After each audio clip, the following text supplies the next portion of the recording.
दोन्ही राष्ट्रवादी एकत्र येण्याची गरज मूठ घट्ट राहिली पाहिजे. रोहित पवारांची आई सुनंदा पवार यांचं मोठं वक्तव्य. सुनंदा पवारांचं वक्तव्य स्वागतार्ह. सर्वांनी अजितदादांचं नेतृत्व मान्य करावं आणि राष्ट्रवादी म्हणून एकत्र यावं, अमोल मिटकरींचं आवाहन.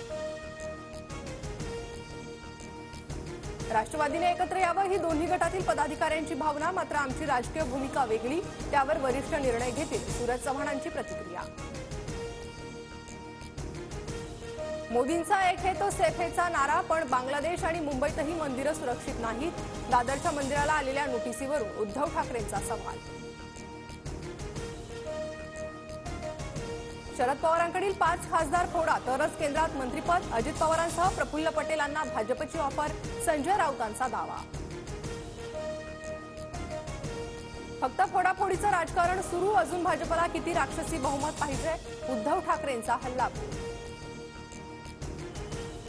अजित पवार गटाकडून कुठल्याच खासदाराला ऑफर नाही. पवार जो निर्णय घेतील त्याला 8 खासदारांची एकवाक्यता असेल. शरद पवार गटाचे खासदार अमर काळेंची प्रतिक्रिया. संजय राऊतांचा इशारा ठाकरे गटासाठी होता. शरद पवार स्वतःचे निर्णय स्वतः घेतात.